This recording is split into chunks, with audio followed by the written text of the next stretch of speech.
Have you ever felt like you're just stuck? Like you and your partner are having the same exact fight over and over and over again? It is so frustrating.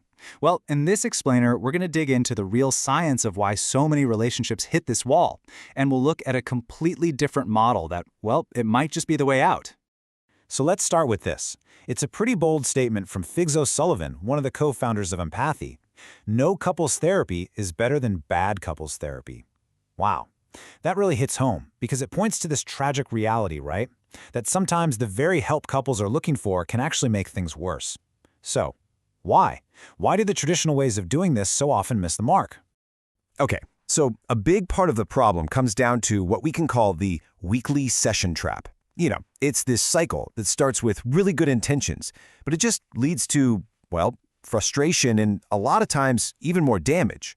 Let's break down why this is such a mismatch. And this slide, this just lays it out perfectly. See, on one side, you have most therapy, which offers these cognitive solutions, communication skills, learning how to talk better. But the actual problem, it's not cognitive at all. It's limbic. It's happening deep in your emotional brain, the part that's wired for survival bonds.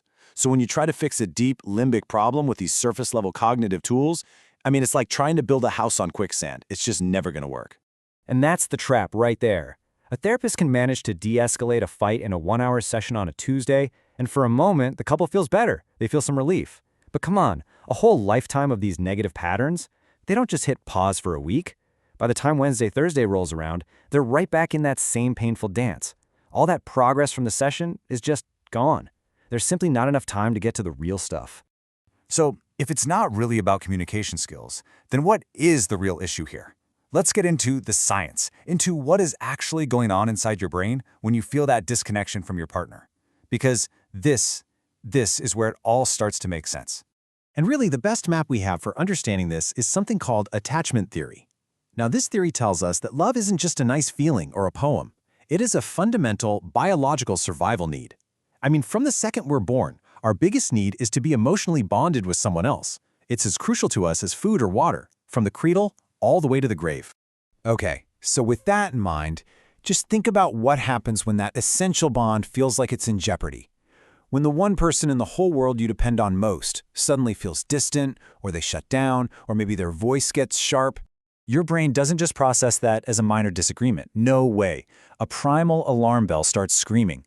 Your amygdala, your hypothalamus, these ancient, survival-focused parts of your brain, they are shouting, "I am in danger." And this isn't you overreacting. This is a hardwired biological reality. And this is what that danger looks like. It creates this destructive cycle that's honestly no one's fault. It's like a tornado, a weather system that just shows up, seemingly out of nowhere, created by the interaction between you, and it just destroys everything in its path. You see?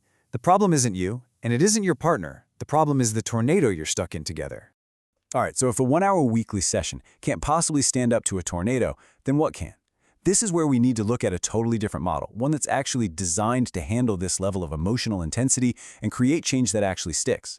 This intensive model works because the very first thing it does is build what's called a safe container. Think of it like this. It creates a dedicated space with a floor, so nobody can fall through the cracks. It has walls, so no one can just run away when things get tough. And it has a ceiling, so things don't escalate out of control. This container, it provides the safety and the time you need to finally do the deep work that's just impossible to do out there in the wild of everyday life. And does it work? Well, the results are pretty incredible. A staggering 86% of couples who go through the empathy-intensive process show significant improvement in their relationship. That number alone speaks volumes about the power of this focused, dedicated approach. So how does this actually work? How can an intensive get these kinds of results? Well, it's not random. There's a really clear 4-stage roadmap that guides couples from that place of total disconnection all the way back to a secure, loving bond.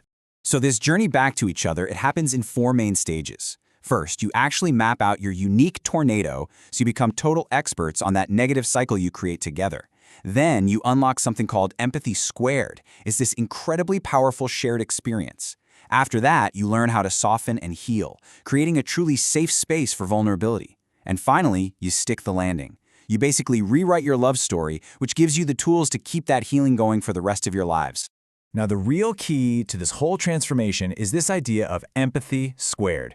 This isn't just one of you feeling bad for the other. No, it's a simultaneous, shared aha moment. It's when you both look at each other and realize at the exact same time, wow, we are both in so much pain here. That powerful, shared understanding literally calms your nervous systems down and starts to rewire your brains for connection instead of for conflict.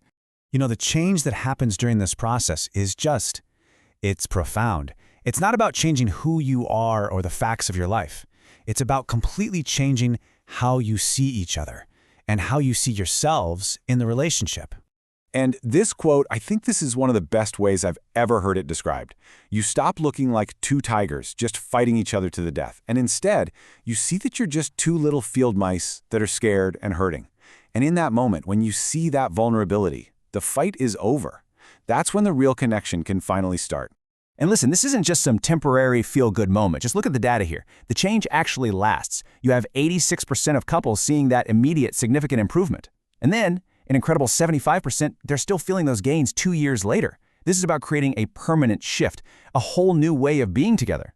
And the whole goal here is not to make you dependent on a therapist forever. It's the opposite. It's to empower you. You leave with this entire toolkit, a personalized report of your relationship system, access to online courses, intimacy exercises, and most importantly, a proven method to get yourselves out of disconnection whenever it happens. You literally become your own relationship healers.